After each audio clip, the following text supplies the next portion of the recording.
এমন গুনাহ করছি আমার মা জানে না, এমন গুনাহ করছি আমার স্ত্রী জানে না, যা কেউ জানে না, জানে কে?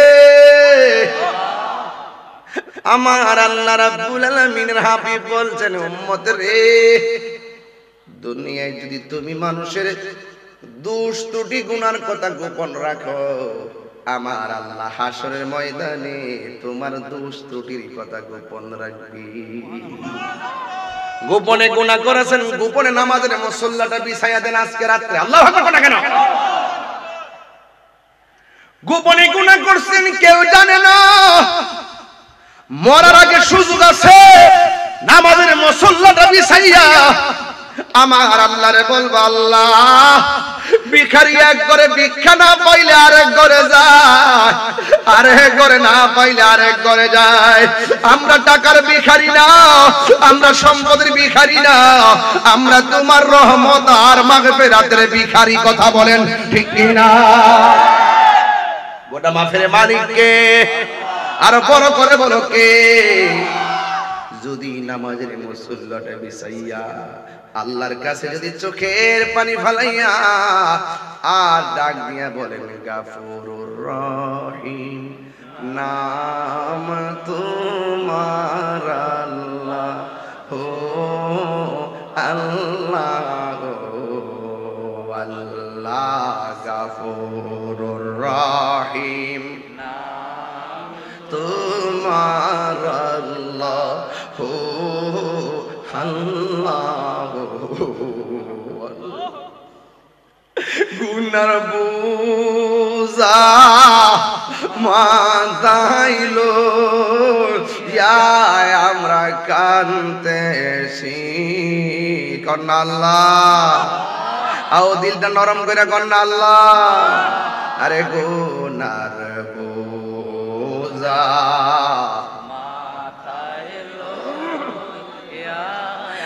কানতেছি,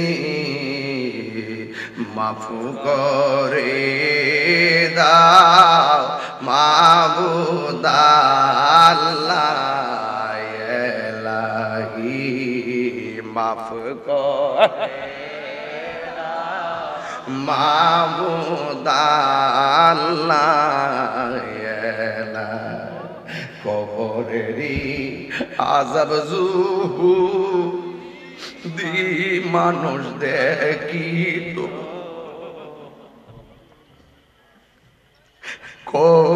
কবরের আযাব যদি মানুষ দেখিত,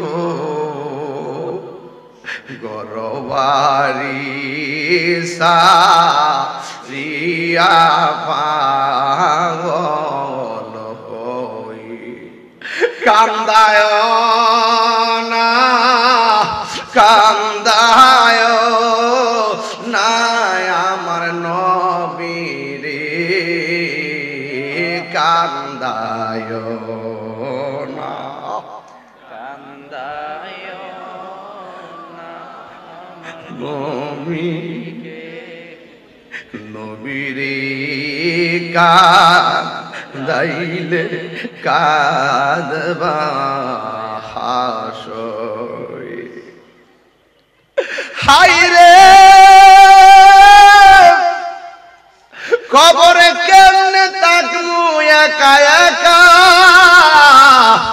ও আল্লাহ আপনার বন্ধু যেন সাথী হয়ে দেই দেখা। হাত তুলে বলো, নবীর দিদার আমরা চাই কি চাই না?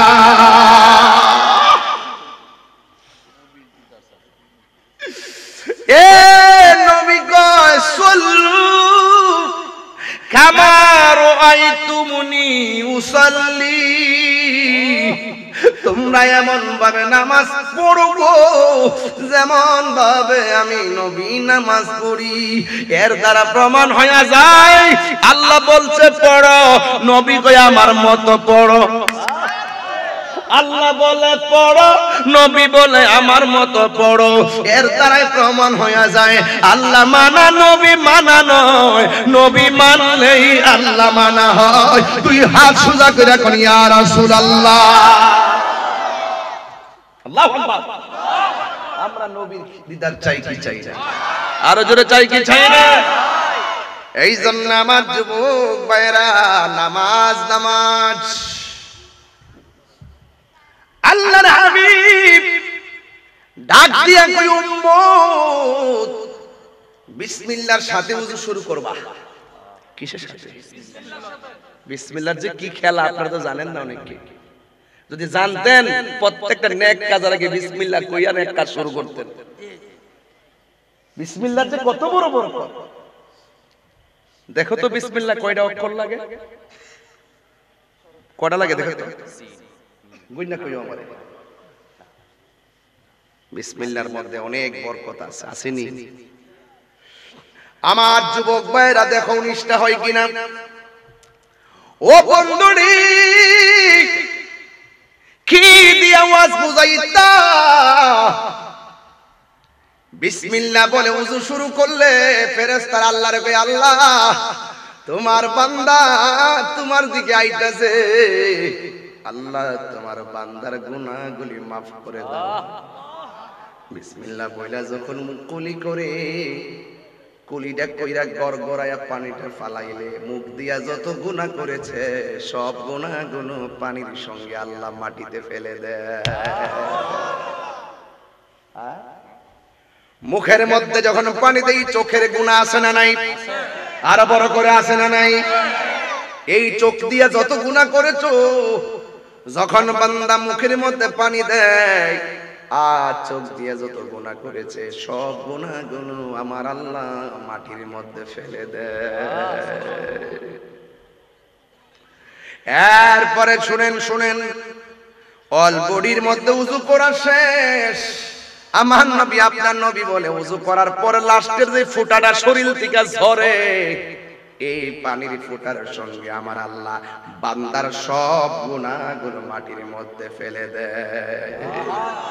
আল্লাহু আকবার।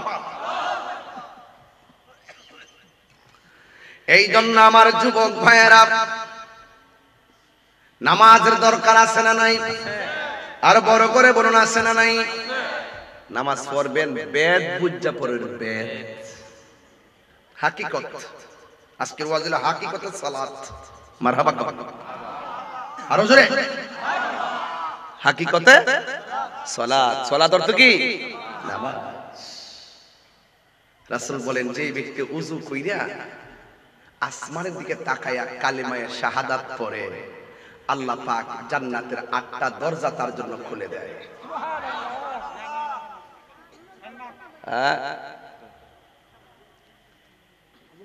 এই জন্য আমার যুবক ভাইয়েরা যেই ব্যক্তি ওযু কইরা শেষ কইরা আসমানের দিকে তাকাইয়া কালিমায়ে শাহাদা পড়ে আমার আল্লাহ তার জন্য 7টা আসমানের দরজা খুলে দেয়, রহমতের দরজা খুলে দেয়, জান্নাতের 8টা দরজা খুলে দেয়। এই দোয়াটার কারণে সে বেহেশতে গেলে যেই দরজা দিয়ে মনে চায় সেই দরজা দিয়েই জান্নাতে যেতে পারবে। আমার যুবকরা আমার আওয়াজে আজকে জোরে জোরে সুবহানাল্লাহ বলবেন। আপনি জানেন সুবহানাল্লাহর মানে কি জানেন? আসমান এবং জমিনের ফাঁকা জায়গাটা সওয়াবে পরিপূর্ণ হয়ে যায় একবার সুবহানাল্লাহ পড়লে। তাইলে আমার বলতে হয় কেন? বুঝেন না কোথায় সুবহানাল্লাহ পড়তে হবে? ইশারা করলেই তো সুবহানাল্লাহ জোরে বলবেন আপনারা। আপনারা অ্যামাজিং ফিগার এন্ড ফাইটার। আপনারা সবাই যদি রাজি হয়ে যান, আজকে থেকে রাজি হয়ে যান, আজকে থেকে যদি নিয়ত করে ফেলেন যে আমরা নামাজ ছাড়বো না, দেখবেন এই গুপায়াতে আরো 3টা মসজিদের প্রয়োজন হবে। ঠিক কি না বলেন? মসজিদ যখন ফজরের টাইমে খালি থাকে তখন আমাদের লজ্জা লাগে। আল্লাহু আকবার কোনটা কেন? এই নামাজ আমরা চাই কি চাই না? এই জন্য যুবক আল্লাহ রাব্বুল আলামিন কোরআনের মধ্যে বলে দিয়েছেন, বান্দারে আমি আল্লাহ তোরে পাঠাইছি একমাত্র আমি আল্লাহর গোলামি করার জন্য। ওয়া মা খালাকুতুল জিন্না ওয়াল ইনসা ইল্লা লিয়াবুদুন। মাশাআল্লাহ, এখন সুন্দর সুবহানাল্লাহ বলছেন আপনারা। নিজে নিজে বলবেন, নিজের জজবা থেকে বলবেন, কেউ বলতে হবে কেন, নিজের জজবা থেকে বলবেন। এই মাঠ আজকে মাঠ না, এই মাঠ আজকে কি মাঠ, যদি হৃদয় থেকে যদি আলিঙ্গন করতে পারেন আজকের ওয়াজ, আপনার লাইফস্টাইল চেঞ্জ হয়ে যাবে ইনশাআল্লাহ। বলেন না কেন? জীবনে বহুত হয়েছে, আর না, এখনো সময় আছে যুবক। হাসরের মাঠে 7 প্রকার মানুষকে আল্লাহ আরশের নিচে ছায়া দিবে। এর মধ্যে এক শ্রেণী হলো যৌবনে যার ইবাদত বেশি। জোরে কোন সুবহানাল্লাহ। যৌবন যার যুদ্ধে যাওয়ার সময় তার। কথা বলেন ঠিক কি না? আজকের ছেলেদের ফেস দেখে আমার মতেন আমি সার্থক হব আগামী কাল থেকে যদি আপনারা নামাজি হয়ে যান। রাজি আছেন কিনা বলেন? আরো বড় করে রাজি আছেন কিনা বলেন?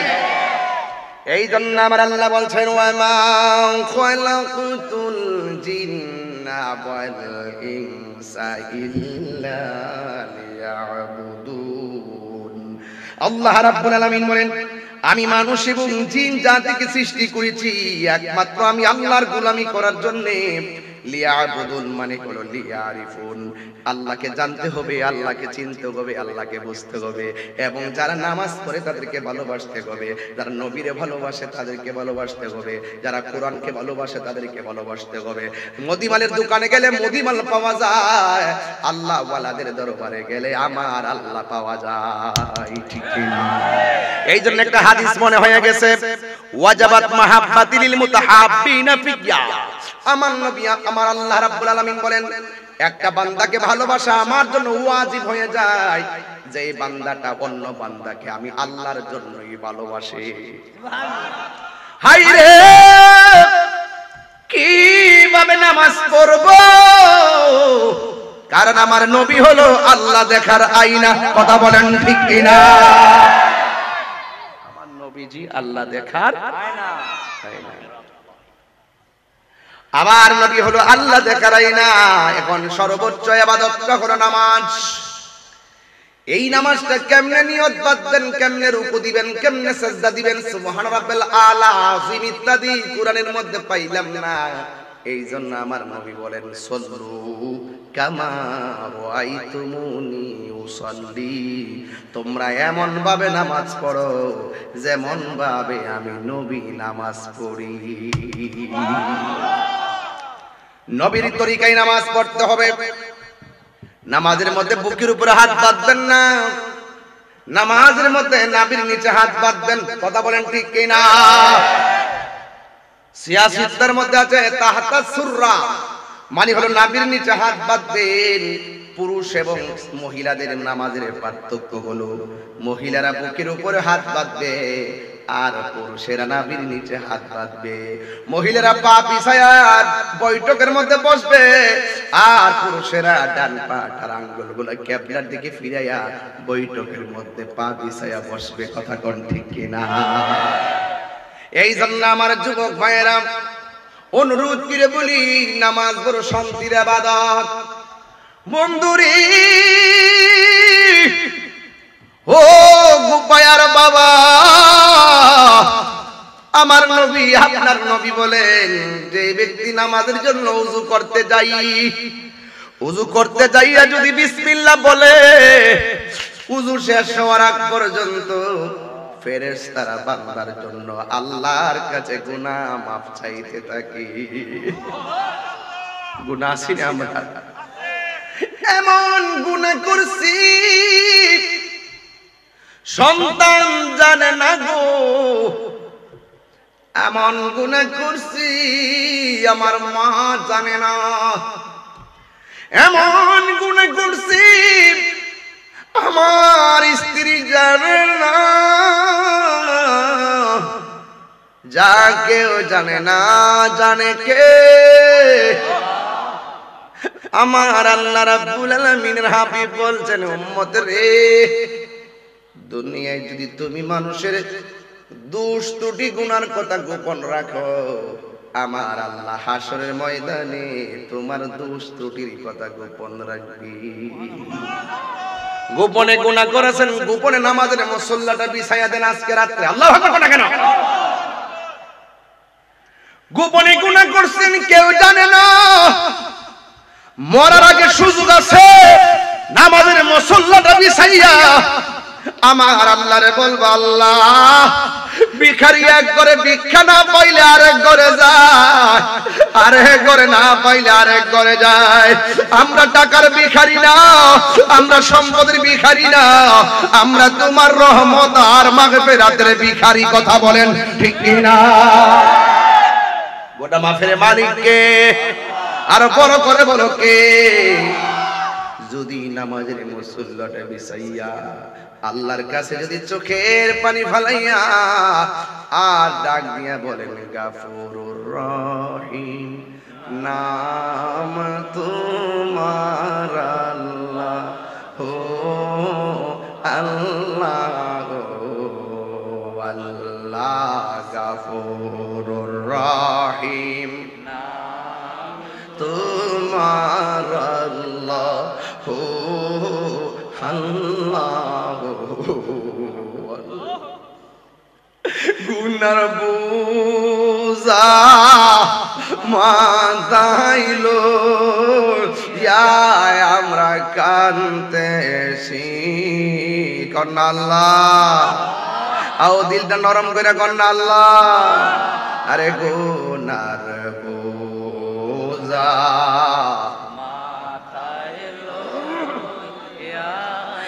কানতেছি, মাফু করে দাও মাবুদ আল্লাহ এলাহি, মাফ করে দাও মাবুদ আল্লাহ এলাহি। কবরেরই আযাব জুহু দি মানুষ দেখিত,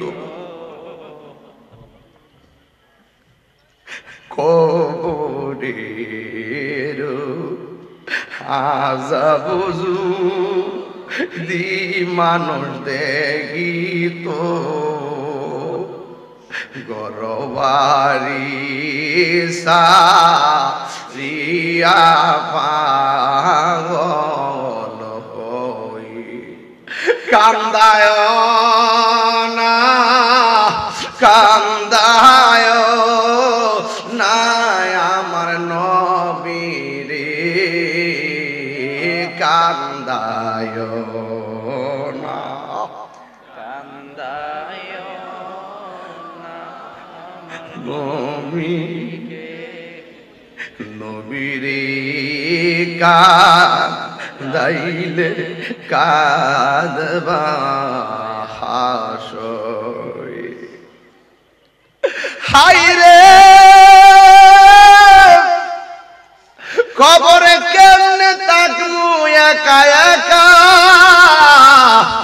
ও আল্লাহ আপনার বন্ধু যেন সাথী হয়ে দেই দেখা। হাত তুলে বলো নবীর দিদার আমরা চাই কি চাই না?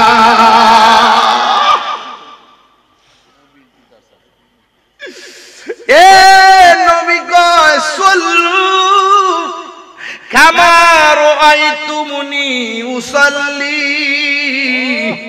তোমরা এমন ভাবে নামাজ পড়ো যেমন ভাবে আমি নবী নামাজ পড়ি।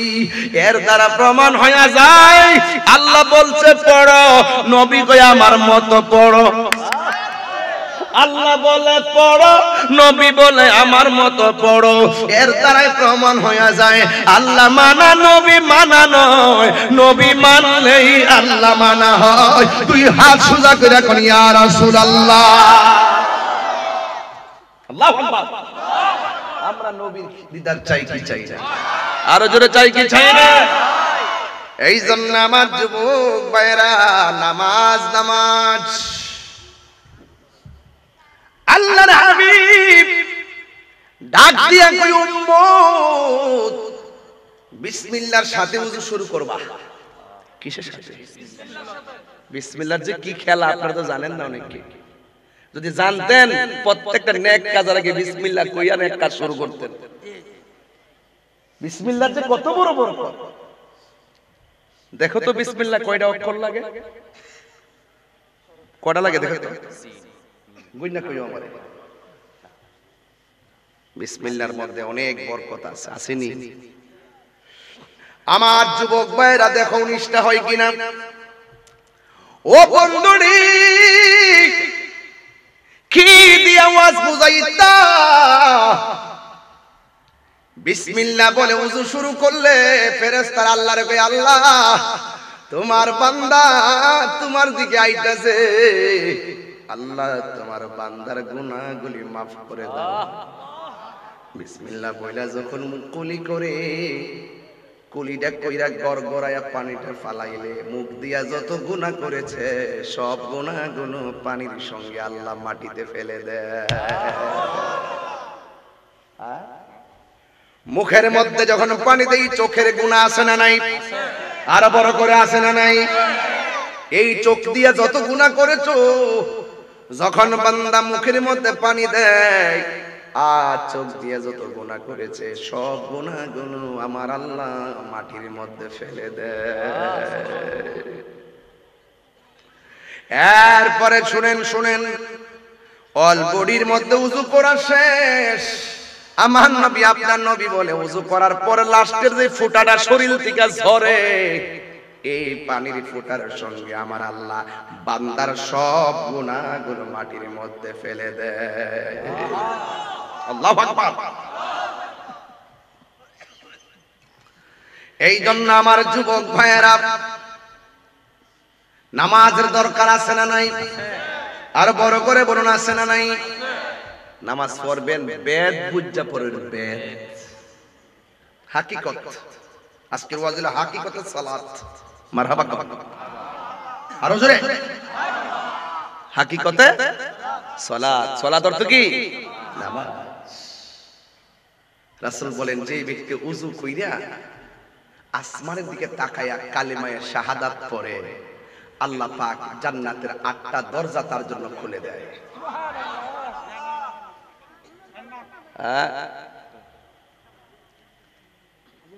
এই জন্য আমার যুবক ভাইয়েরা, যেই ব্যক্তি ওযু কইরা শেষ কইরা আসমানের দিকে তাকাইয়া কালিমায়ে শাহাদাত পড়ে,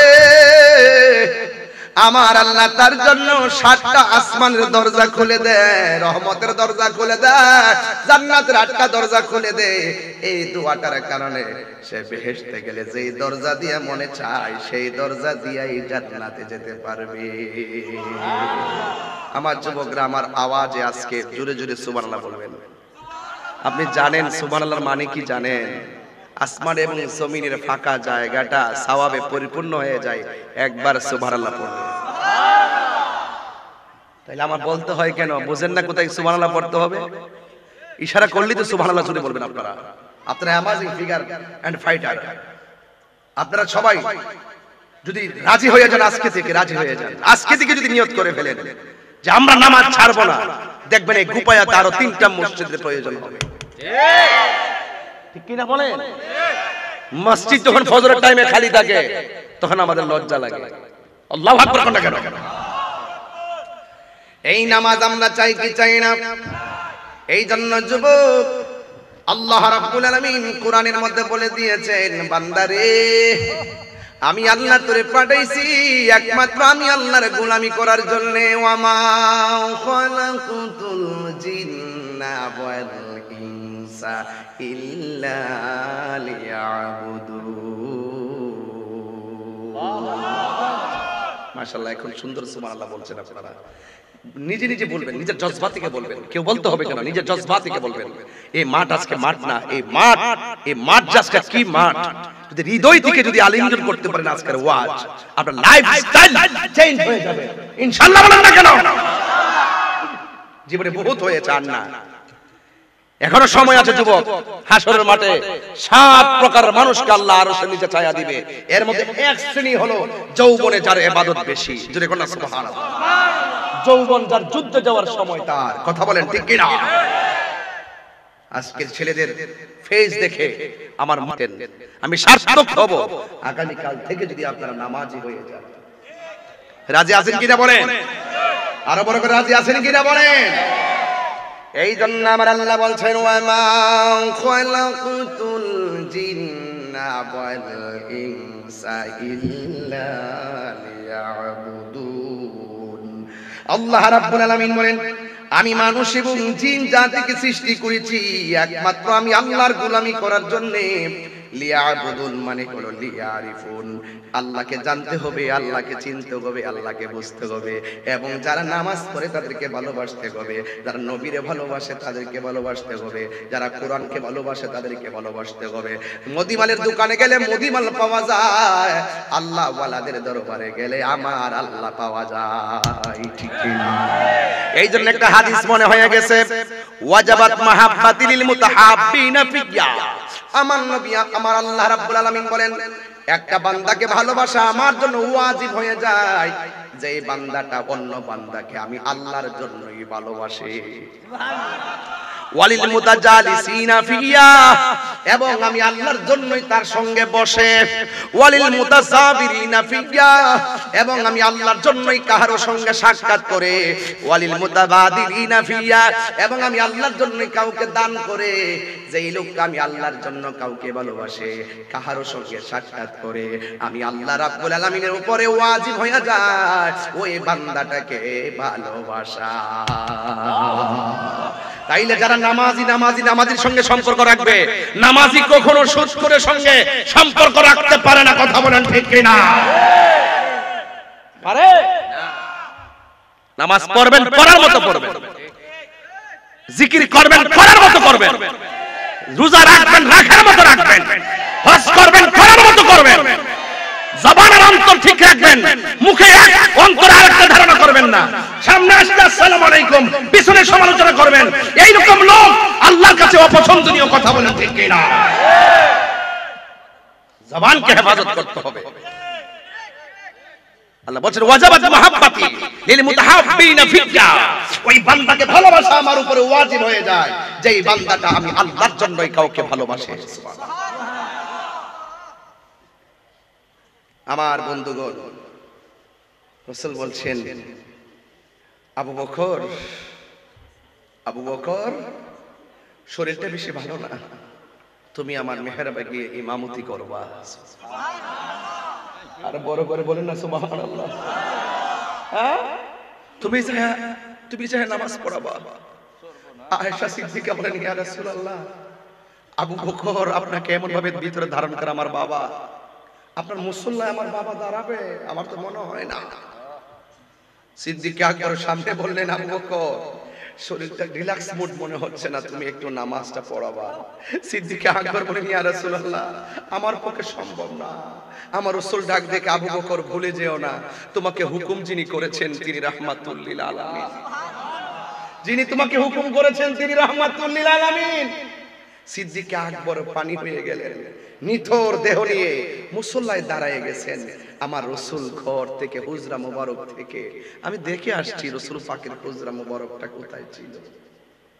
একদম মসজিদে নববীর পাশে পর্দাটা খুলে চোখের পানি ফেলে তিনি কান্না করতেছেন।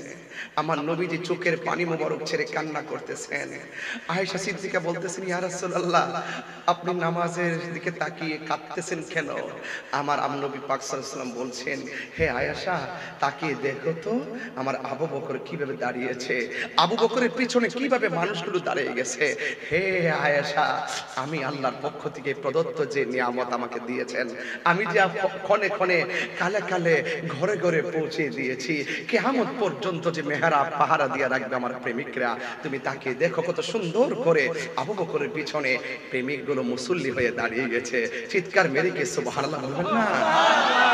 আল্লাহ রাসূল ডাক দিয়ে আমার কাছে দুইজন সাহাবীকে নিয়ে আসো, আমার চোখের সামনে জামাত চলতেছে, আমি ঘরে বসে থাকবো, তাড়াতাড়ি নিয়ে আসো। রাসূল পাক শরীরটায় নিথর দেহ মুবারক দুই সাহাবীর কাঁধের মধ্যে ভর করে করে কদম মুবারক খেসাইয়া মসজিদের মেহরাবের দিকে চলে গেছে। আর বড় করে বলেন না সুবহানাল্লাহ বলেন না? নামাজ নামাজ নামাজ। আমার রাসূল যখন পিছন গেলেন, সিদ্দিক আকবর তখন পিছন দিকে দেখতেছেন আমার রাসূল পাক সাল্লাল্লাহু আলাইহি ওয়াসাল্লাম আসতেছেন। বলুন তো নামাজের ভিতরে ডানে বামে তাকালে পিছনে তাকালে নামাজ বাতিল হয়ে যায়। সিদ্দিক আকবর পিছনে নবীর দিকে তাকাইছে, সিদ্দিক আকবরের নামাজ বাতিল হয় নাই। চিৎকার মেরে কি সুবহানাল্লাহ বলবেন না?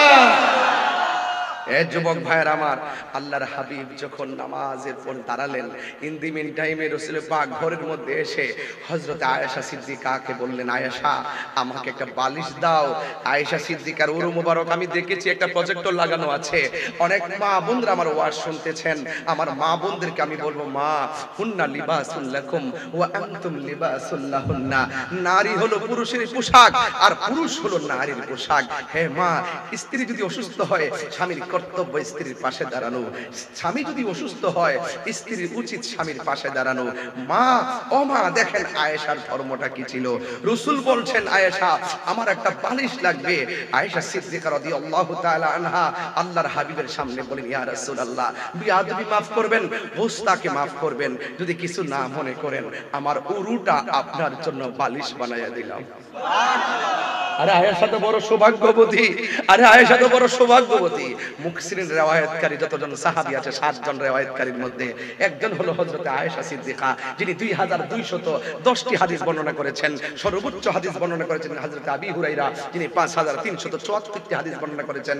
আর হযরত আয়েশা সিদ্দিকা রাদিয়াল্লাহু তাআলা আনহা 2210টি হাদিস বর্ণনা করেছেন। আর অন্যান্য সাহাবী রাসূলের কাছ থেকে শুনেছেন, লিখেছেন, লিখে লিখে বলেছেন, ধারণ করেছেন, লিখেছেন, সংরক্ষণ করে রেখেছেন। আর আয়েশা সিদ্দিকা রাদিয়াল্লাহু তাআলা আনহাকে আমার আল্লাহ এত মেধা দিয়েছেন, এত মেধা দিয়েছেন, আল্লাহর হাবিব সাল্লাল্লাহু আলাইহি ওয়াসাল্লামের জবান মুবারক থেকে হাদিস মুবারক শুনলেই বিনা লেখায় তিনি মুখস্থ করে ফেলতেন। আর বড় করে বলেন না সুবহানাল্লাহ, বলেন না।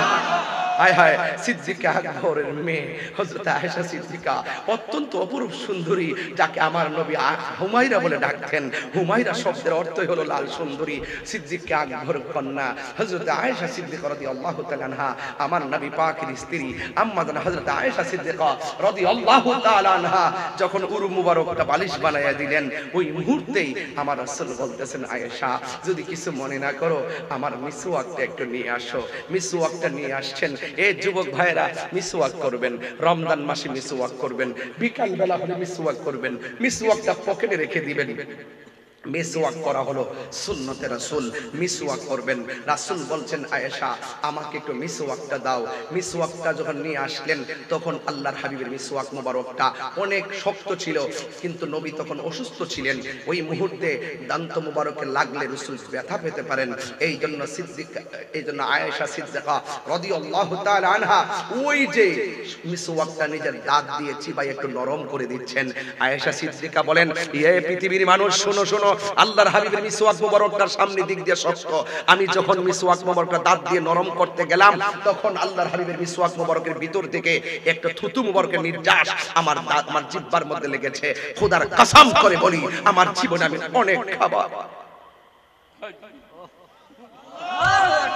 আমার জীবনে আমি অনেক খাবার, আমার জীবনে আমার অনেক খাবার আমার জিহ্বায় লেগেছে, কিন্তু আল্লাহর হাবিবের থুতু মুবারকটা যখন আমার জিহ্বার মধ্যে লেগেছে, এই জিহ্বাতে লাগার সময় এত স্বাদের খাবার, এত স্বাদ আমার জিহ্বার মধ্যে জীবনও লাগে নাই, জীবনও লাগে নাই।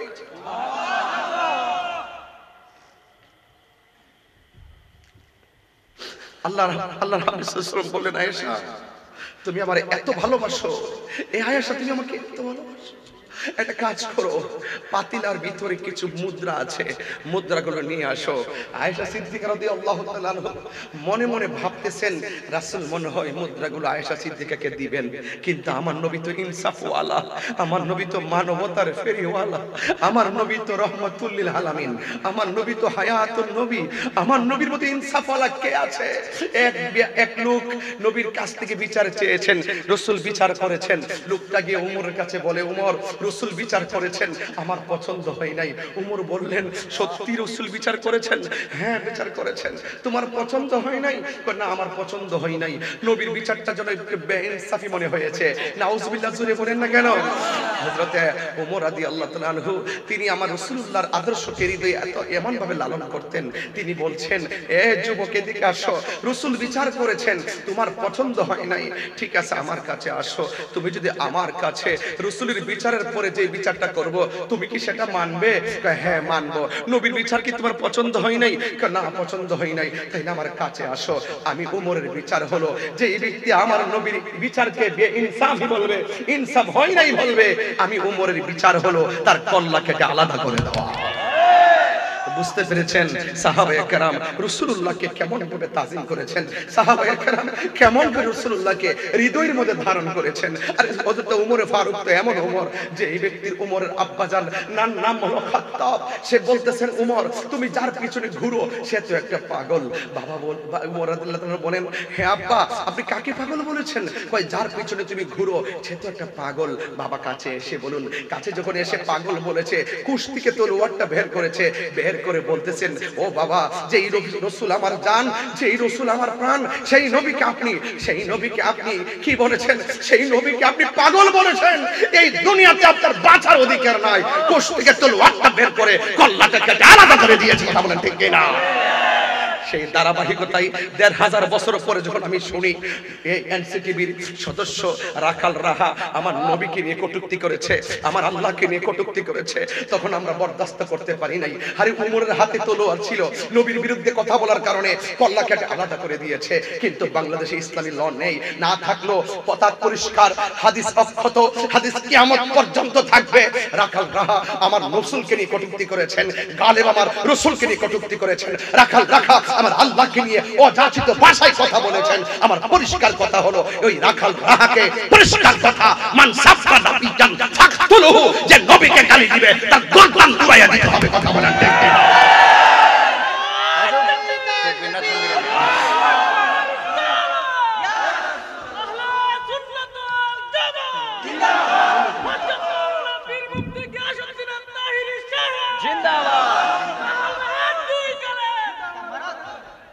আল্লাহু আকবার, জোরে বলেন। ভাইরা আমার, কথা পরিষ্কার, কথা পরিষ্কার। আমাকে আপনি গালি দেন, আমি কিছু বলবো না, খোদার কসম কিছু বলবো না। রাসূলুল্লাহকে গালি দেন, কিছু বলবো না। অনেক মানুষ বলে যে তাহির এই দালাল ওই দালাল। আমি সবসময় ফলো করেছি, যে লোকটা আমার নবীকে ভালোবাসে আমি তাকে ভালোবেসেছি। সেই ভালোবাসার পেছনে ছিল মদিনাওয়ালার মহব্বত। কথা বলেন ঠিক কিনা? খোদা কি কসম, দুনিয়ার কোনো লোভ লালসার জন্য নয়। দুনিয়ার কোনো লোভ লালসার জন্য হলে ভালো ভালো চেয়ার পেতাম দুনিয়ার। এই চেয়ার প্রতিদিন আল্লাহ আমাকে দেয়। এই যে চেয়ার, 19-22 বছর ধরে এই চেয়ারে বসে 19 বছর চিফ গেস্টের মর্যাদায় কথা বলেছি। চেয়ার নিয়ে আর চিন্তা নাই, চেয়ার নিয়ে ভাবি না। কথা একটাই, রাসূলুল্লাহর প্রেমের কথা বলি। মাল্লাহুল মাওলা ফালাহুল কুল, রবের হয়ে যান, সারা পৃথিবী আপনার হয়ে যাবে। কথা বলেন ঠিক কিনা? ট্যাগ লাগে কথা বলবেন না, ট্যাগের রাজনীতি বন্ধ করুন। আমরা এমন মানুষ না যে সুবিধা পেলে এক কথা বলবো, সুবিধা না পেলে আরেক কথা বলবো। আপনারা দেখেছেন এই ক্রাইসিস কান্ট্রিতে, ক্রাইসিস মুভমেন্টে আমি আগে যেমন ছিলাম এখনো তেমনই আছি। কথা পরিষ্কার, আমরা রাসূলুল্লাহর জন্য, নবীর প্রেমের জন্য আমরা জীবন দিতে প্রস্তুত আছি। কথা বলেন ঠিক কিনা? গোপায়ের মানুষকে কি নতুন করে কিছু বোঝাতে হবে? আরো জোরে বোঝাতে হবে? সেই সিদ্দিক আকবর রাসূলুল্লাহকে ভালোবেসেছেন, নবীর পাশে জায়গা পেয়েছেন নবীন করে নয়, নবীর পাশে জায়গা পেয়েছেন ভালোবাসার কারণে। কথা বলেন ঠিক কিনা? ঠিক। আমরা বিশ্বাস করি এই দেশের মানুষ যদি নবীর মুহাব্বত নিয়ে নামাজে দাঁড়িয়ে যায়, সেই নামাজ আপনার মেরাজ হয়ে যাবে। সেই নামাজ কি হয়ে যাবে? মেরাজ হয়ে যাবে, মেরাজ হয়ে যাবে। নামাজ পড়বেন হুজুরি কলবে পড়বেন, যার হাত থেকে মানুষ নিরাপদ না। রাসূল 3 ধরনের নিরাপত্তার কথা বলেছেন। একটা বলেছেন সামাজিক নিরাপত্তা, আরেকটা বলেছেন অর্থনৈতিক নিরাপত্তা, আরেকটা বলেছেন সুস্বাস্থ্যের নিরাপত্তা। এই নিরাপত্তাগুলো আল্লাহর পক্ষ থেকে, একটা সমাজ নিরাপত্তা থাকা মানে হলো আল্লাহর পক্ষ থেকে সবচেয়ে বড় নিয়ামত। কথা বলেন ঠিক কিনা? আপনার জান আমার কাছ থেকে সেফটি, আমার জান আপনার কাছে সেফটি। হায়াত মউতের মালিক একজন। কেউ কাউকে দুনিয়ার কোনো লোভ লালসা কিংবা মুহে পড়ে হাতের মধ্যে অস্ত্র নিয়ে তাকে আঘাত করবেন না। মনে রাখবেন, কেউ যদি কাউকে মেরে ফেলে সেজন্য পৃথিবীর মানুষগুলোকে মেরে ফেললো। আজকে যখন আমি গাড়ির মধ্যে বসেছিলাম দেখলাম যে একটা মুরব্বি দাঁড়িয়ে এত বড় বড় পা গুলো বাঁধছে, গাড়ির গার পর্যন্ত রশি দিয়া বাইন্দা টানা দিছে, মুখটা বন্ধ করে পানির মধ্যে ফেলে দিয়েছে। ওই দুইটা রশির মাঝখান দিয়া পাশ ঢুকাইয়া পানি থেকে তার লাশটা তুলতেছে। কিরে ভাই, কারণটা কি? একমাত্র কারণ হলো আমরা হৃদয় দিয়ে রবকে ধারণ করতে পারি না, আমরা হৃদয় দিয়ে আমার রাসূলুল্লাহকে ধারণ করতে পারি না। যখন আমাদের হৃদয়টা দুনিয়ামুখী হয়ে গেছে তখন আমরা পশুর চাইতে কাপুরুষের মতো কাজ করতে দ্বিধাবোধ করি না। কথা বলেন ঠিক কি না? এইজন্য আল্লাহ বলছেন ইন্নাস সালাতা তানহা আনিল ফাহশাই ওয়াল মুনকার, নিশ্চয়ই নামাজ মানুষকে অশ্লীল এবং খারাপ কাজ থেকে দূরে রাখে। চিৎকার মেরে বলেন সুবহানাল্লাহ। আল্লাহর হাবিবের কাছে যখন তিনি মুদ্রাগুলো নিয়ে এসেছেন ঠিক ওই মুহূর্তে আয়েশা সিদ্দিকা রাদিয়াল্লাহু তাআলা আনহা বলতেছেন আমার রাসূল আমাকে এত ভালোবাসেন, আমার রাসূল আমাকে এত ভালোবাসেন, আমার মনে হয় আমার রাসূল আমাকে সেই স্বর্ণ মুদ্রা সেই মুদ্রাগুলো আমাকে দিয়ে দিবেন। কিন্তু রাসূল তো ইনসাফওয়ালা। আয়েশা সিদ্দিকাই তো শুধু স্ত্রী না, আরো তো স্ত্রী আছেন, একজনকে দিলে তো আরেকজন কষ্ট পাবে। রাসূল বলছেন আয়েশা আমি চলে যাচ্ছি, আমি আল্লাহর রবের দিদারে চলে যাব, কিন্তু একটা কথা বলে দিয়ে যায়, এই মুদ্রাগুলো তুমি গরিবের মধ্যে বিতরণ করে দিও। চিৎকার মেরে বলুন না সুবহানাল্লাহ। রাসূল বলছেন একটা এতিমের মাথার উপরে হাত রাখলে হাতের নিচে যতটা চুল থাকবে সেই পরিমাণ নেকি আল্লাহ পাক তাকে দান করে দিবে। বলুন না সুবহানাল্লাহ। খবরদার এতিমকে ধাক্কা মেরে বের করে দেওয়া যাবে না। আল্লাহর হাবিব সাল্লাল্লাহু আলাইহি সাল্লাম লাস্টে কি বলতে জানেন? তিনটা কথা শেষে বলে গেছেন, লাস্টের কথাটা ছিল আয়েশা সালাত সালাত সালাত। আয়েশা সালাত সালাত সালাত। আয়েশা সিদ্দিকা এত সৌভাগ্যবতী যার পুরু মুবারকের মধ্যে রাসূল পাক মাথা মুবারক রেখে আমার আল্লাহর দিদারে চলে গেছে। সুবহানাল্লাহ। ইন্তেকাল করেছে, ইন্তেকাল। লা ফাউতুন ওয়ালা মাউতুন ওয়ালা কি বাল ইন্তেকাল।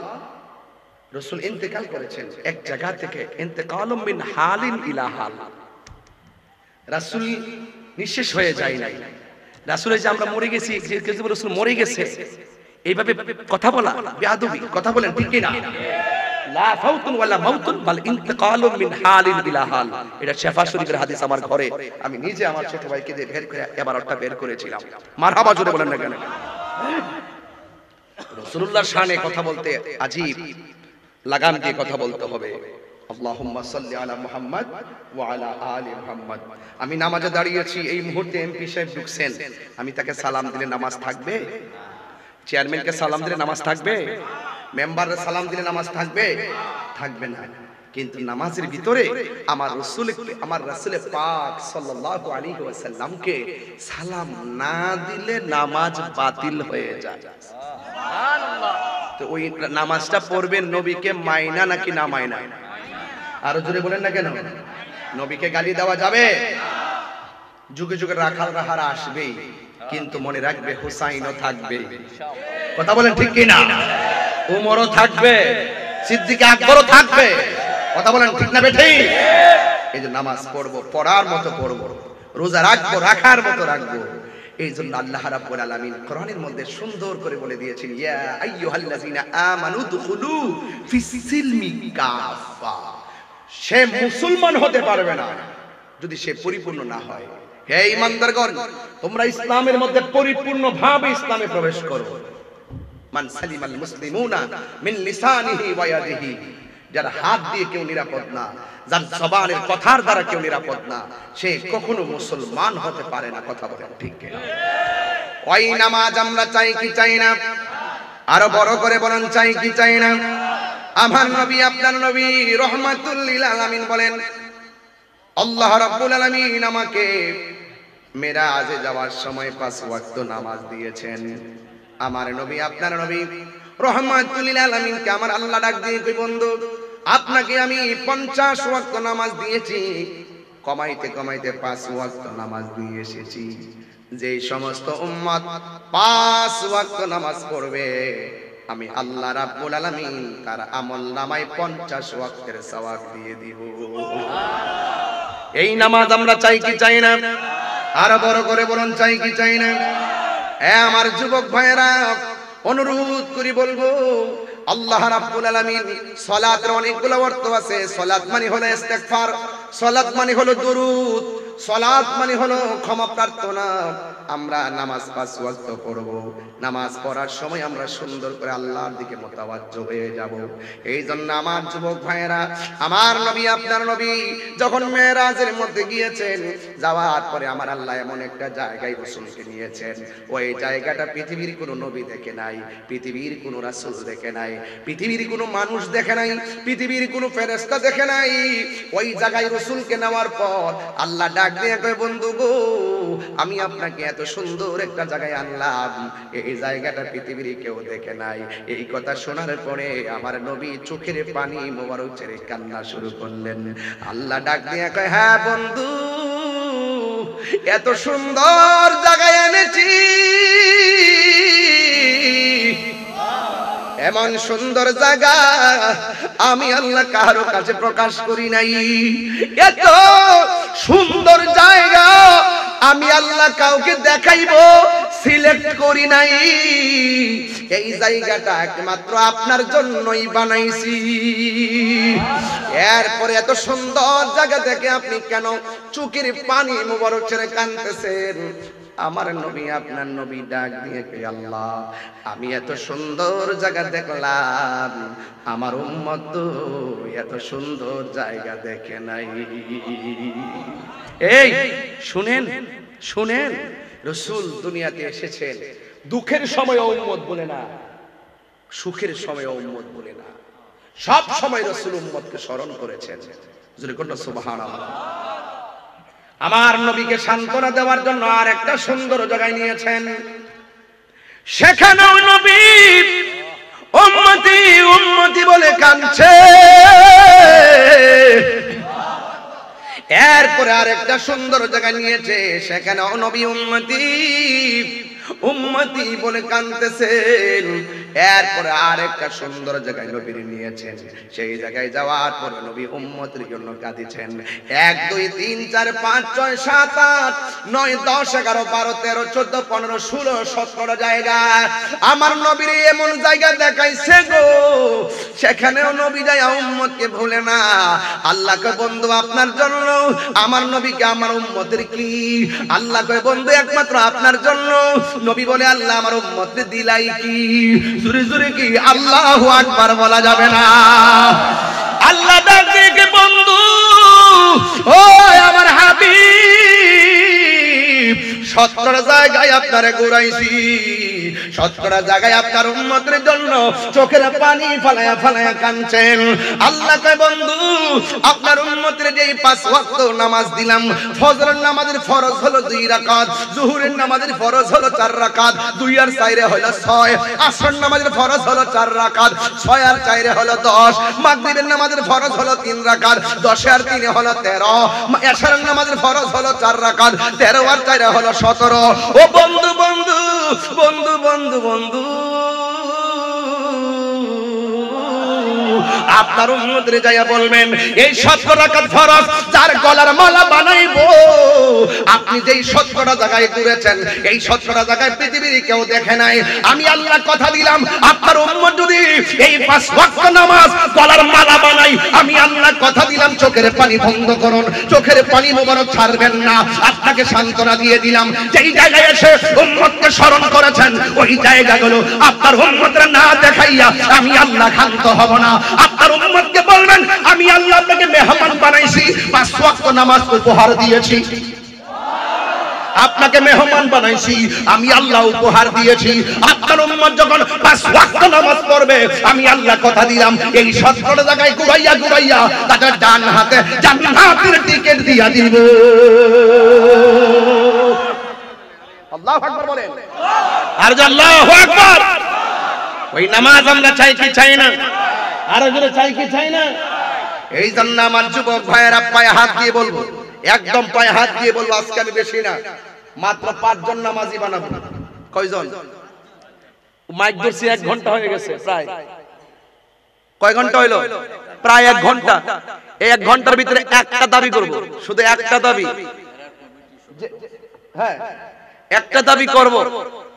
মনে রাখবেন, যেই ঘরের পরিচালকটা তার ইখলাস ভালো থাকে, এই ঘরের ভিতরে আল্লাহ রহমত নাজিল করে। তো আজকের মাহফিলে যারা আসছেন তাদের আগে আমি কমিটিদের কাছে দাবি করব, আপনারা মাহফিল কমিটি, তো কমিটিরা নিয়ত করেন যে আমরা আয়োজন করছি, আমরা ইখলাস ঠিক রেখে করছি, আগে ওয়াদা করেন যে আমরা নামাজ পড়ব। দেখেন ওই ইখলাস নিয়ে যখন আপনি আয়োজন করবেন, ওইটার ভিতরে দেখবেন যারা আসবে তারা মুখলেস হয়ে যাবে। কি হয়ে যাবে? আপনার যদি ঈমান ঠিক থাকে, আপনার সঙ্গে যারা আসবে তারা মুমিন হয়ে যাবে। সৎ সঙ্গে স্বর্গবাস, অসৎ সঙ্গে সর্বনাশ। দাবি একটাই থাকবে, নামাজ। সুবহানাল্লাহ বলেন, আরো জোরে সুবহানাল্লাহ বলেন। এই নামাজ চাই কিনা? আরো জোরে চাই কিনা? হযরত আবি হানিফা রাহমাতুল্লাহ আলাইহি শুনছেন নাম? আমাদের মাযহাবের ইমাম, মাযহাবের ইমাম। তিনি শুধু মাযহাবের ইমাম ছিল না, তিনি মসজিদের ইমামতি করতেন। তিনি শুধু মসজিদের ইমামতি করতেন না, তিনি সামাজিক ইমামতিও করতেন। তিনি শুধু সামাজিক ইমাম ছিলেন না, তিনি রাষ্ট্রেরও ইমাম ছিলেন। তিনি শুধুমাত্র এই রাষ্ট্রের ইমাম নয়, তিনি রাষ্ট্র কিভাবে ধর্মীয় আলোকে চেতনার মাধ্যমে সুপ্রতিষ্ঠিত হবে তারও ইমাম ছিলেন। জোরে কোন সুবহানাল্লাহ। সকল ইমামগণ একসাথে একমত, রায় আবি হানিফা রাহমাতুল্লাহ যে রায়, এই রায়ের মধ্যে কোনো দ্বন্দ্বমান, সুবহানাল্লাহ বলবেন না, যিনি একাধিকবার আমার আল্লাহকে দেখেছেন স্বপ্নে। জোরে কোন সুবহানাল্লাহ বলেন। সেই আবি হানিফা রাহমাতুল্লাহ আলাইহি তিনি মসজিদের মধ্যে ঢুকলেন। কিসে ঢুকলেন? মসজিদে ঢুকলেন। আবু হানিফার চোখ আর আমাদের চোখ কি এক? আমাদের চোখ কি এক? আবু হানিফা রাহমাতুল্লাহ আলাইহি যখন ভিতরে ঢুকলেন, একজন মুসল্লি ওযু করতেছে। কি করতেছে? আবু হানিফা রাহমাতুল্লাহ আলাইহি এভাবে তাকিয়ে আছেন, তাকিয়ে তাকিয়ে মুচকি মুচকি হাসতেছেন। মসজিদে কিন্তু মুসল্লি এক প্রকার থাকে না, 14 প্রকারের মুসল্লি থাকে। কেউ আসে জাস্ট সমাজের মানুষ থেকে বাঁচবার লাগে নামাজ পড়ে, যে নামাজ না পড়লে মানুষের মন্দ কি বোঝা, মসজিদে যাই, আছে কিনা? আবার দেখবেন কিছু আছে পরীক্ষাটা আগাইলে নামাজ পড়ে, কিছু আছে রেজাল্টের আগে নামাজ পড়ে, কিছু আছে রোগ বিমার হয়ে গেলে নামাজ পড়ে। সব কাহিনীর খবর একজনের কাছে আছে, তিনি কে?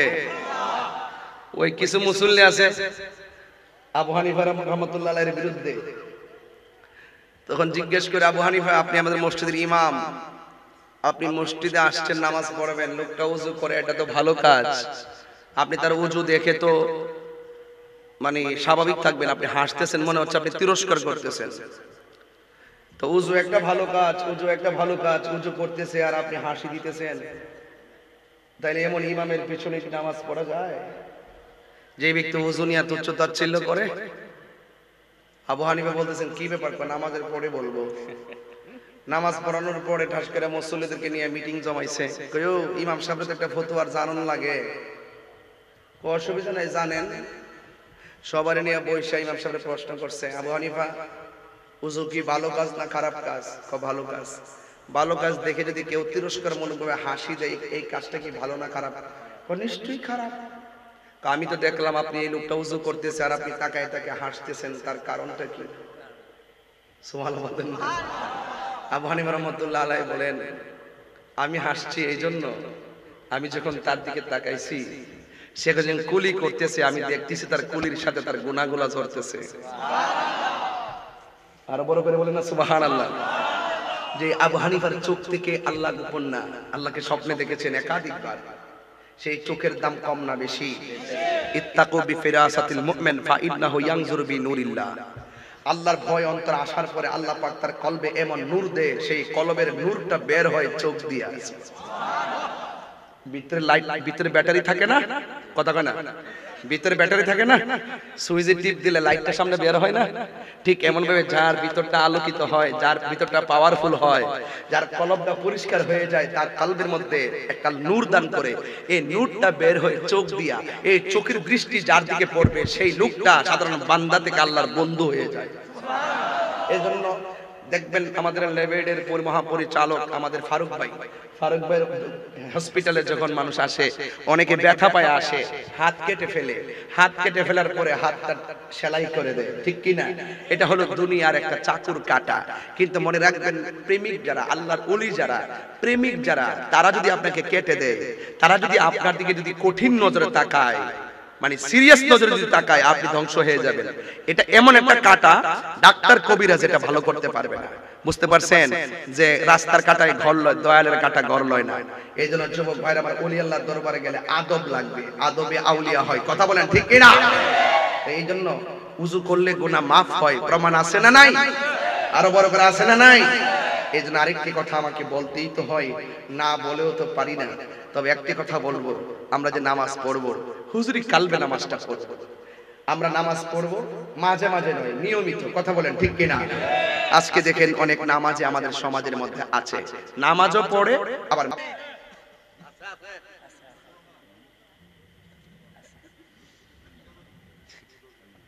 নামাজ পড়ে, আপনারা তারে বাপ ডাইকা নিয়ে আমার মসজিদের সভাপতি বানান।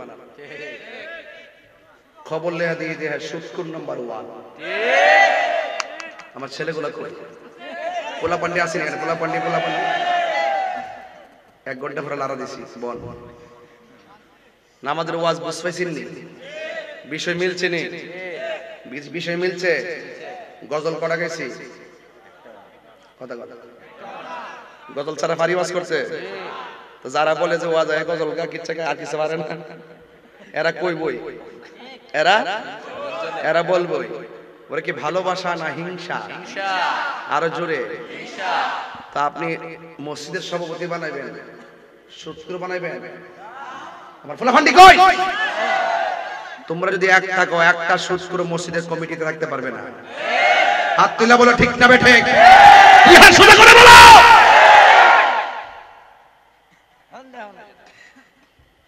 মসজিদ একটা, রাসূল বলেন সবচাইতে নিকৃষ্ট জায়গা হলো বাজার, আর সবচাইতে উৎকৃষ্ট জায়গা হলো আল্লাহর ঘর মসজিদ।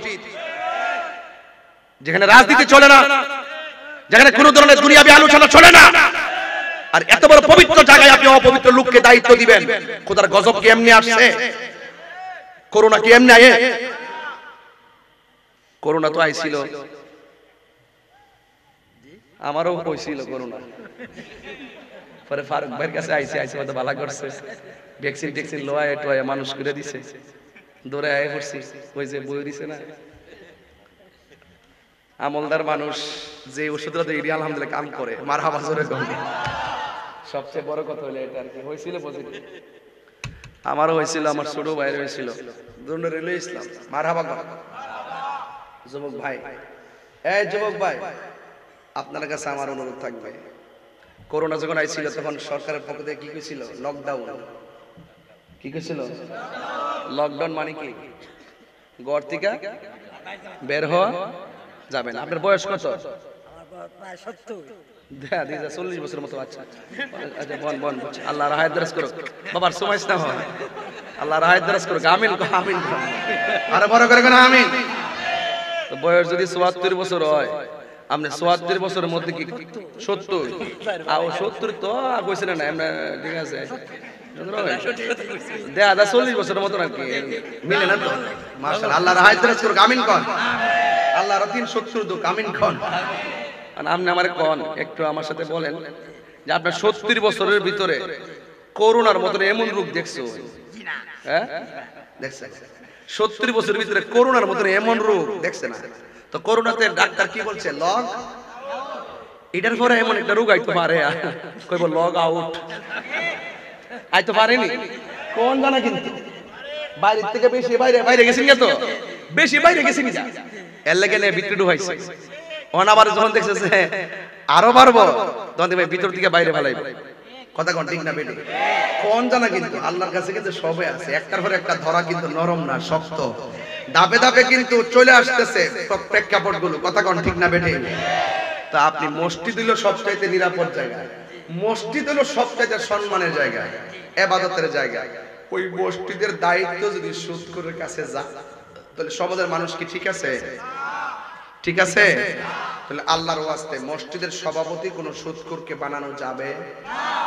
যেই লোকটা 5 ওয়াক্ত নামাজ পড়ে, মুখের মধ্যে দাঁড়িয়ে আছে, লোকটা যদি গরিবও হয়, সমাজ একবার গরিবও যদি হয়, এইরকম 21 সদস্য বিশিষ্ট কমিটি বানাবেন, যে অন্য কেউ নাই লো, অন্তত যারা বাড়ি ঘরে আশেপাশে থাকে 5 ওয়াক্ত নামাজ পড়ে, এমন লোকটি ভাড়াবেন যাতে মসজিদটাও নামাজি হিসেবে সুন্দর থাকে।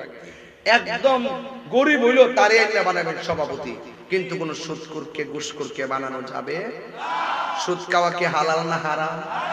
এটা কি মোল্লার কালাম না আল্লাহর কালাম? আহাল্লাল্লাহুল বাইআ ওয়া হাররামার রিবা। আল্লাহ ব্যবসাকে হালাল করেছেন, সুদকে হারাম করেছেন। এই সুদকে আমরা খাবো? আরো জোরে খাবো? হারাম খাওয়ার পরে যে রক্ত বড়িতে তৈরি হয়, সেই রক্তের মানুষের হাত যখন আল্লাহর দরবারে তুলে, সেই হারাম করের হাত আল্লাহর দরবারে কবুল হয় না। এই জন্য রাসূল পাক সাল্লাল্লাহু আলাইহি ওয়াসাল্লাম বলেছেন, সুদখোরের 70টা গুনাহ। কয়টা? এর মধ্যে সর্বনিম্ন গুনাহ হলো নিজের মায়ের সঙ্গে জিনা করা। খাইবেন? দরকার হয় শুটকির ভর্তা দিয়ে ভাত খাবো। জোরে কর, আরো জোরে কর। দেখবেন যারা শুটকির ভর্তা দিয়ে কাম কাম করে হেরা শরীরটা বাড়াতে হয়। কথা কোন ঠিক নেই? দরকার হয় শুটকির ভর্তা দিয়ে ভাত খাবো। এরপরও হারাম টাকার উপার্জন দিয়ে পোলাও কুরমা চলবে দৈন্তান্ন আকার। এখানে অনেক যুবক আছে, নিয়ত করো যে সুদের টাকা লাগাইয়া বিদেশ যাব না। শুরুটাই যদি হয়ে হারাম টাকা দিয়া, বিদেশ যাইয়া শান্তি হবে? 3 ভাই থাকলে 3 ভাই মিললা 3 বছর কাজ করবেন, কাজ করে টাকা জমাইবেন, 3 ভাই টাকা দিয়ে এক বাইরে বিদেশ পাঠাইবেন। মাইর খাইলো জ্বালা নাই, মাইর খাইলো জ্বালা। আর সুদের টাকা নিয়ে মাইর খাইবেন, ঋণের জ্বালাও ঘুম নাই, টেহার মাইরও ঘুম নাই, নিজের ভবিষ্যৎ লাইফ অন্ধকার এটা নিয়েও ঘুম নাই। কারণ হারামের মধ্যে কোনো আরাম। এক বেটাকে হুজুর সুদের ওয়াজ দিয়ে বললেন, ঘুষের ওয়াজ দিয়ে করেন না। ঘুষ আসেনি সমাজ, টেহা ছাড়া তো সরদারি হই না। শক্তির দিয়ে দরবার ঘুরাইলা, রাত্রে বেলা দরবার বউয়ার আগে ওই দরবার শেষ করে লাগে। স্টেটমেন্ট পরে আগে রাইট হইলো 3 সর্দার মিললা কার পক্ষে রাইটা দিল। লাস্ট এটাতেও খায়, এটাতেও খায়, একটা রাইদে আর একটা দমক মারে, মানে জায়েজ করে আর কি, বুঝেন না? ধমক দিয়া জায়েজ করে। আর রাশি ওয়াল মুরতাশি কিলাহুমা ফিন নার। যে বাটপারে ঘুষ খাইব আর যে ঘুষ দিব, দুটোটাই জাহান্নামের আগুনে জ্বলবো। কথা বলেন ঠিক না? যদি আপনি ন্যায্য বিচার করতে পারতেন, আপনার সম্মানটা কদ্দুরা কইয়া দিয়া যায়। রাসূল বলতেছেন, যদি কেউ ন্যায় বিচার করে হাসরের মাঠে, ওই ন্যায় বিচারককে আমার আল্লাহ তাআলা আরশে আজিমের নিচে ছায়া দান করবে।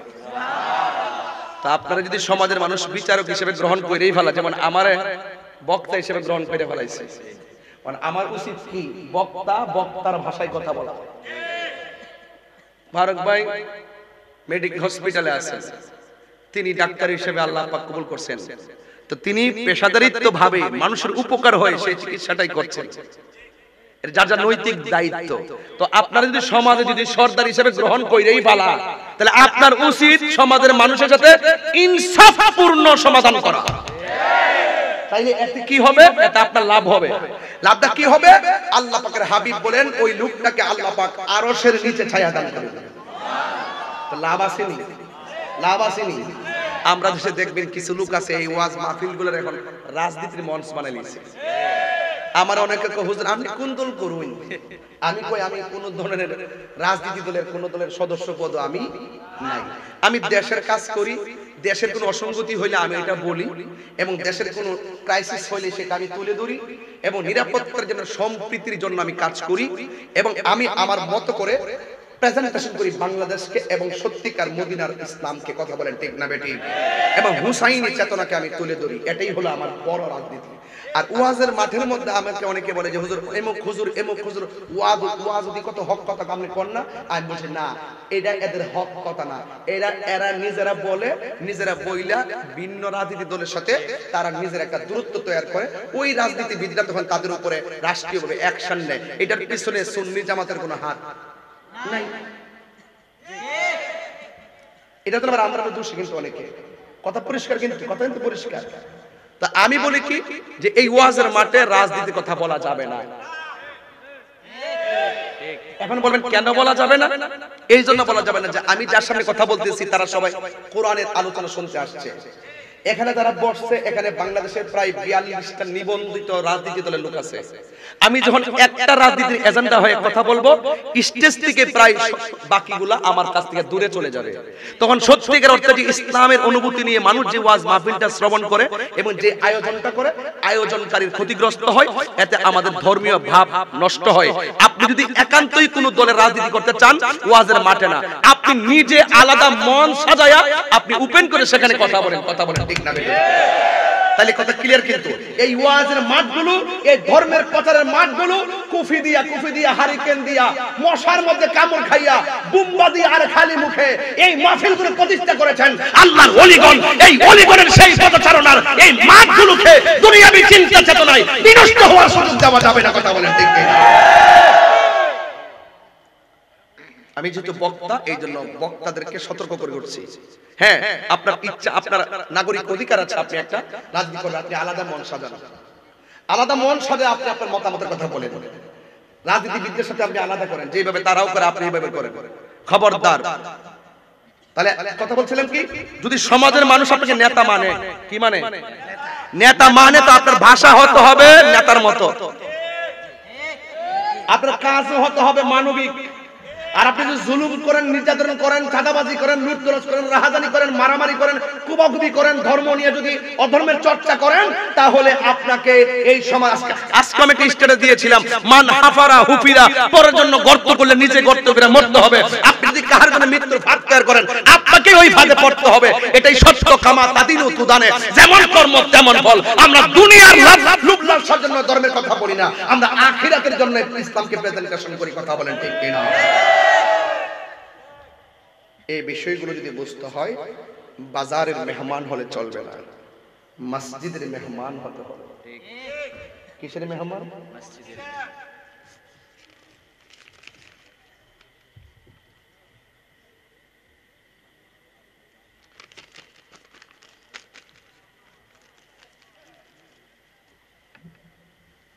আপনার কি আমার কথায় রাজনীতি বন্ধ করতেছেন নাকি? দেবা কোনো লাভ হইতো না। তাই কোনো লাভ নাই। জীবন একবার মরো যাব, কিন্তু হক কথা বলতে হবে। কি কথা বলতে হবে? তাহলে আজকে থেকে আমাদের জন্য প্রিয় হবে মসজিদ না বাজার?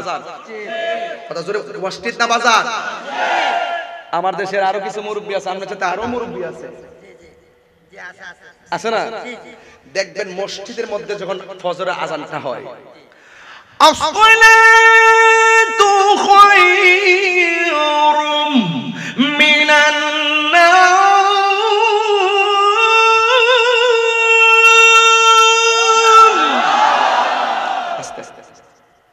মানে মসজিদের মধ্যে যখন ফজরের আজানটা দেয়, আসসালাতু খায়রুম মিনান, ঘুম থেকে নামাজ। দেখবেন ফুলাফান যারা এই মোবাইল টিপা ওই টাইমে চার্জ দিয়া ঘুমায়, এটা সমাজের জন্য, পরিবারের জন্য, ব্যক্তি জীবনের জন্য ব্যাড লাক। এর চাইতে বড় ব্যাড লাক আর নাই, যে আজানটা শোনার অপেক্ষা করে নামাজে না গিয়ে মোবাইলটা চার্জ দিয়ে তখন ঘুমায়। আবার কিছু কিছু মুরব্বী আছে, দেখবেন ওই টাইমে আজানটা দিলে ঘুমতে উঠে। ওইটা পাশে যে পুকুর আছে না, পুকুরের নিচে নাইমা উজু করে শীতের দিন কইরা একটা শাল লাগায়া, লুঙ্গিটা একটু উপরে উইফিন দেয়া, সমান তো বান্ধে না, কোন রকম বাইন দেয়া, শালটা গায়ে দিয়া দিয়া মসজিদে যায়। আর মুরব্বী চাচি ডাক দিয়া কই, আজান মাত্র দিছে, আরো আধা ঘন্টা পরে জামাত হইব, এখন যান কই? মুরব্বী কই, শুয়া থেকে লাভ হইব, মসজিদে গিয়া বইয়া থাকে, এইটাই লাভ হইব। রাসূল বলতেছেন, যারা মসজিদের প্রতি যার মনটা পাগল, ঘর যার ভালো লাগে না, মসজিদ যার ভালো লাগে, খাবার ছুটতে গেলে দুঃখ করে না, নামাজ ছুটতে গেলে দুঃখ করে, এই মানুষগুলোর জন্য আল্লাহ পাক আরশে আজিমের ছায়ার ব্যবস্থা করে রাখছে। তাহলে এই ছায়া আমরা চাই কি চাই না? রাসূল বলছেন কি জানেন, আমি যখন মেরাজে গিয়েছি, আমি দেখেছি সবচাইতে বেশি আযাব হইল কবরের আযাব। কিসের আযাব? কবরের আযাব। কিসের আযাব? কবরের আযাব। আর রাসূল বলছেন, যারা বেনামাজি, কি নামাজি? যারা বেনামাজি, এদের জন্য কবরের তিনটা আযাব হবে ভয়াবহ। এক নম্বর আযাব হইল, কবরের ডান পাশের মাটি এক প্রান্তে যাবে, বাম পাশের মাটি আরেক প্রান্তে যাবে, দুই পাশের মাটি আইসা এটা হলো কবরের প্রথম রাত্রের আযাব।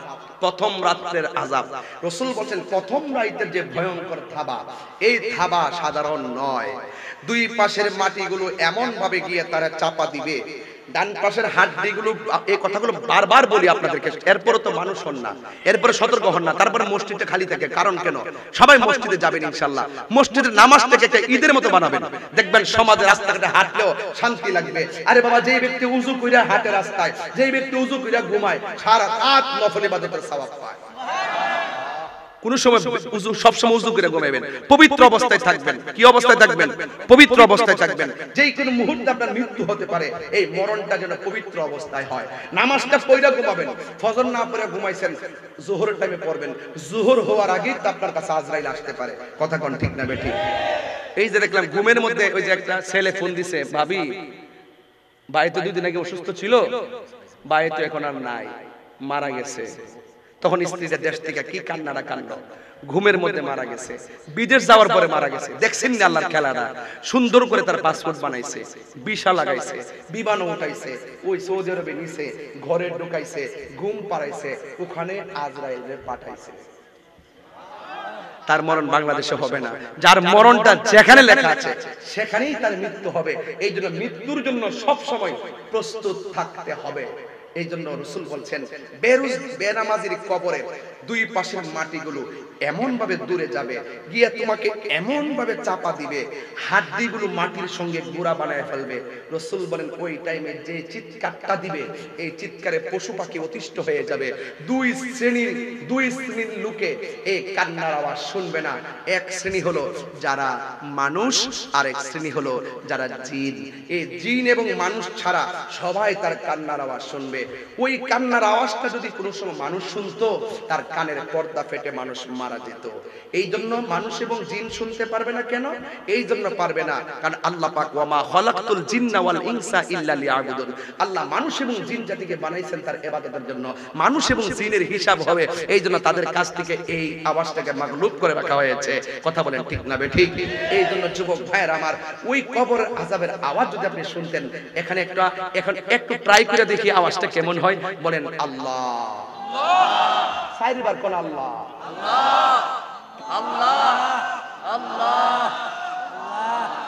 এখন বলবেন 5 বার আল্লাহ।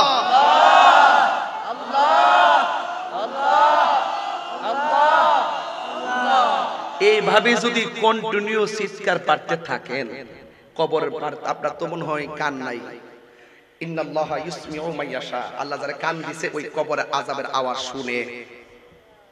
ওয়ামা ইয়াস্তাবিল আহইয়াউ ওয়ালাল আমওয়াত, যারা এই মাঠে বসে আছেন, আপনার গোপায়া না এটা? জি গোপায়া। এই গোপায়া আমি আরেকবার আসছিলাম না? জি জি আরেকবার আসছে, মাগরিবের পরে নামাজ করছিলাম না? এই জায়গা দিত? এই জায়গায়। আচ্ছা আচ্ছা আচ্ছা, আসছিলাম তো। এটা গোপায়া তো? জি গোপায়া। আচ্ছা, গোপায়াতে এই মানুষগুলো 5 বার আর 4 বার, কয়বার হইছে? 9 বার আল্লাহর ডাক দিয়েছে। কেমন লাগছে না আওয়াজটা? আল্লাহ বলেন ওয়ামা ইয়াস্তাবিল আহইয়াউ ওয়ালাল আমওয়াত, যারা মাটির উপরে বাস করে জিন্দা এরা, আর মাটির নিচে যারা শুয়ে আছে তারা কখনো এক না। এই মুহূর্তে আপনাদেরকে নিয়ে যদি গোপায়ের গুরুস্থানটা কোন দিকে? বেটা, গোপায়ের গুরুস্থান কোন দিকে? এইদিকে আছে। আছে তো? আচ্ছা, আপনাদের সবাইকে নিয়ে যদি গুরুস্থানে যায়, আমরা কি কোনো মুর্দারের কান্নার আওয়াজ শুনবো? কথা কোন শুনবো? আমরা কিন্তু শুনবো না। কিন্তু আল্লাহ বলেন ইন্নাল্লাহা ইউসমিউ মাইয়াশা, যাদেরকে আল্লাহ ইচ্ছা করে তাকে কবর আযাব শোনার ক্ষমতা দান করে। তা আমরা তো নাই।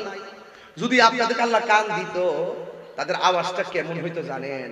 তারা বলতেছে কবরের ভিতরে, আল্লাহ আল্লাহ, আর পারি না, আর সহ্য হয় না, আর কত জ্বালাইবা, আবার দুনিয়াতে পাঠাও, নামাজ পড়বো, দুনিয়াতে পাঠাও, রোজা রাখবো, দুনিয়াতে পাঠাও, তোমার বিধান মেনে চলবো, দুনিয়াতে পাঠাও, তোমার সঙ্গে নাফরমানি করব না, তোমার বন্ধুর সঙ্গে নাফরমানি করব না, বাঁচাও, আর পারি না, সহ্য হয় না, আল্লাহ। এমন ভাবে তারা একদিন না তো একদিন না, আরে এই মাহফিল তো শেষ হয়ে যাবে একটু পরে শান্তি, কিন্তু কবরের মানুষগুলো একদিন না 2 দিন না 1,500 বছর আগে যেই মানুষটি যেই ঘরে পড়ে আছে এখনো মানুষটি সেই ঘরে পড়ে আছে। আজকে যদি আমি মারা যাই 1,500 কেন 1 কোটি বছর পরে যদি কিয়ামত হয় আমি কিন্তু ওই মাটির ঘরে পড়ে যাব, হাড্ডিগুলো মাটির সঙ্গে মিশে যাবে, সেখানে আমার রূহের উপরে আযাব হবে, আপনার রূহের উপরে আযাব হবে। যদি আপনি মানুষ হতে না পারেন আপনার আযাব বন্ধ হবে না, আযাব চলতেই থাকবে। আপনি বলবেন আল্লাহ ও আল্লাহ আর পারি না, এই যে চিৎকারটা বন্ধ হবে না। দুনিয়ার মানুষ আপনার টাকার ভাগ নেওয়ার জন্য ব্যস্ত, দুনিয়ার মানুষ আপনার ক্ষমতার ভাগ নেওয়ার জন্য ব্যস্ত। দেখছেন না যেখান থেকে অন্যায় কাজ হতো সেই অন্যায় কাজে যে অন্যায় কাজ করত সেই লোকটা মারা গেছে, আবার এখানে আরেকজন এসে অন্যায় শুরু করেছে, বোঝা গেল গেছে আর আইছে, মাঝখানে সেই হাত বদলটা হয়েছে, সে যা ছিল তাই, যেই লাউ সেই কদু। এই জন্য যুবক ভাইয়ের আমার দেখবেন কখনো যদি অন্যায়কে যদি প্রশ্রয় দেন আপনি, আপনাকে জবাব দিতে হবে, আপনাকে জবাব দিতে হবে। এই জন্য যুবক ভাইয়ের আমার মানুষ মানুষকে ভালোবাসবেন, মানবতার জন্য কথা বলবেন। যতদিন পর্যন্ত দুনিয়াতে থাকবেন পৃথিবীর কোন মানুষকে কোনো হত্যা করবেন না, গুম করবেন না, রাহাজানি করবেন না, সন্ত্রাসী করবেন না, চাঁদাবাজি করবেন না, মানুষকে ভালোবাসবেন। এমন কিছু করে যান আপনি চলে গেলেও যেন মানুষ আপনাকে স্মরণ করে।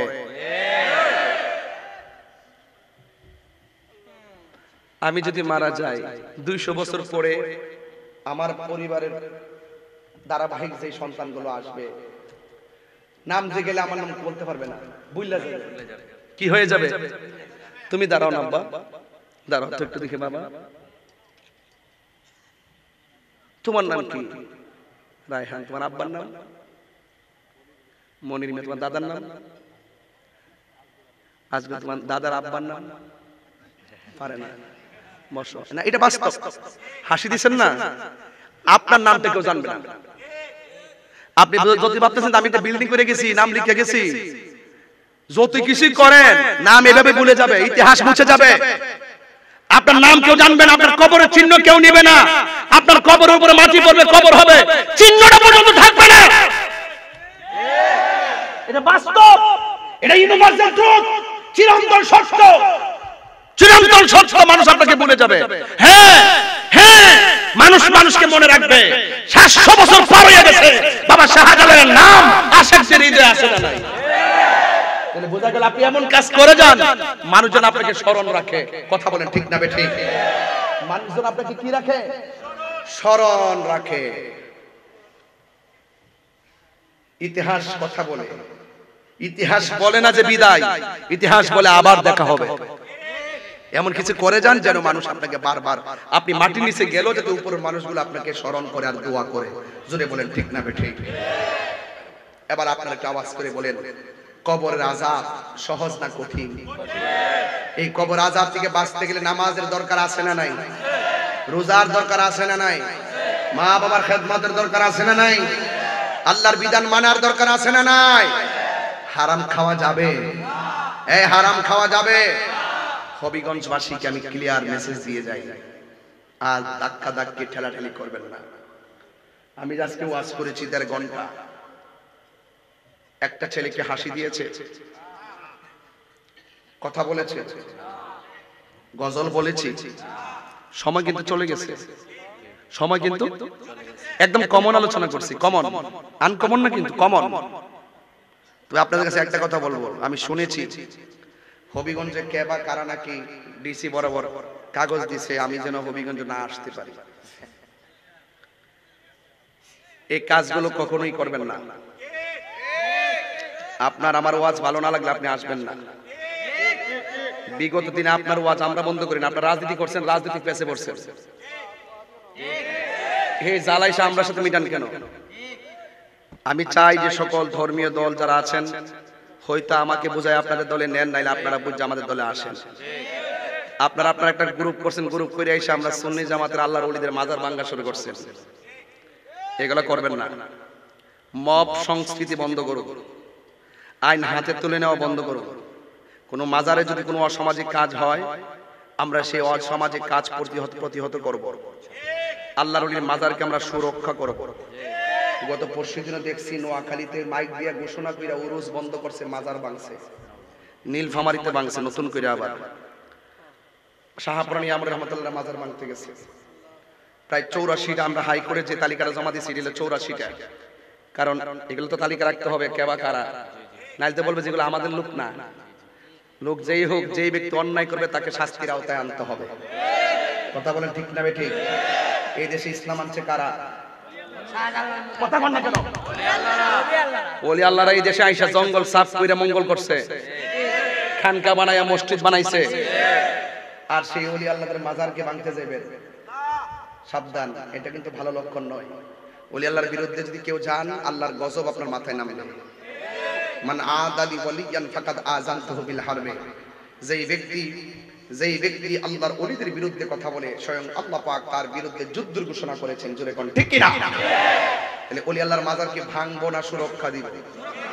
যদি কালকে ঘোষণা হয় নাসিরউদ্দিন শিপাশলার মাজার ভাঙতে আসবে, আমরা কি করব? আমরা সবাই মিলে মিশে ওই মাজারকে রক্ষা করব। ওই মাজারকে কি করব? সুরক্ষা দিব। তো যাই হোক, মব সংস্কৃতি বন্ধ করুন, আইন হাতে তুলে নেবেন না, ফেসবুকের মধ্যে অযাচিত ভাষা ব্যবহার করবেন না, এবং আমি তাহিরকে ট্যাগ লাগিয়ে কথা বলবেন না, এবং এই হবিগঞ্জের মাটি সুন্নিয়তের ঘাঁটি, সেই শান্তিপ্রিয় জায়গাকে উত্তীর্ণ করবেন না। ক্ষমতায় কেউ আসবে কেউ যাবে, এটা উপর থেকে নির্ধারিত হবে। ইসলাম আপনারটা আপনি পালন করেন, আমারটা আমি পালন করি, এই সংস্কৃতি চলতে থাকবে। হয়তো আপনি আমার কথা মানবেন না, আমিও আপনার কথা মানবো না, তাই বলি কি একজন আরেকজনকে মেরে ফেলবো? এটা আদৌ ইসলামের জন্য ভালো লক্ষণ নয়। যদি পারেন সকলে মিলে এসে উর্দে এসে, এবার যেহেতু সুযোগ পাইছেন, কিছু আসন টাসন পাইলে আয়েন, সবাই মিল্লা জিল্লা, হয়তো আমার ঘরে বসায়া ফারুক বললে বেড়ি বন্যা বই আমরা একটা পরামর্শ করি, হইলে আমার বোঝায় নেন, নাইলে আপনি বোঝায়েন। আকিদার সমাধান কইরা আমরা যদি একসাথে মাঠ লাইমা জায়গা, মাঠটা খারাপ লাগতো না? তাহিরি নাম লিখে মাঠটা খারাপ লাগবো? মারুল আহমেদ যদি গাড়ির উপর হারিয়ে জায়গা, দেশটা কাইপে পড়তো না? এই জন্য আমরা কিন্তু নামি না, আমরা খানকায় কাজ করি, দেশের শান্তির জন্য কাজ করি।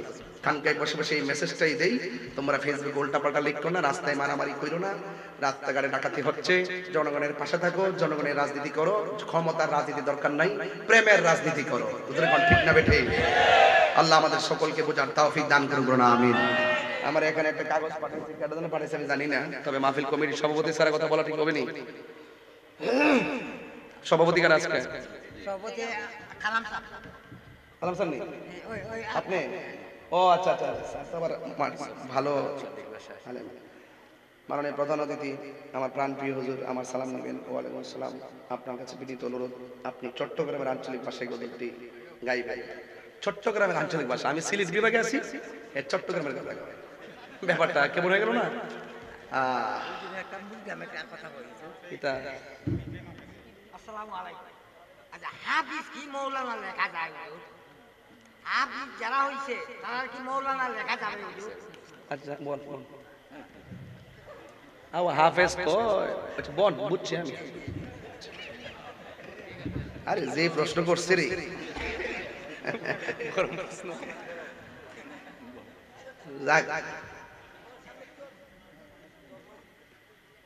উনি প্রশ্ন করছে হাফেজ যারা কোরআনে হাফেজ নাকি হাফেজে মাওলানা লিখতে পারবে কিনা? হাফেজ মাওলানা, তার মধ্যে যদি সে এলেম থাকে, কালাম থাকে, কোরআনের আলকে তার দখল থাকে, সে মাওলানা লিখতে পারবে।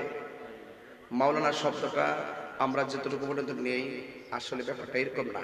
মাওলানা মানে আমাদের অভিভাবক, আমাদের লিডার, আমাদের ধর্মীয় নেতা, আমাদের অভিভাবক। এটা হলো আমরা আমাদের ক্ষেত্রে সামাজিকভাবে ব্যবহার করি। আর বিশেষ কথা হলো কোরআনে হাফেজ কি সাধারণ জিনিস বাবা? অনেক সম্মানিত না?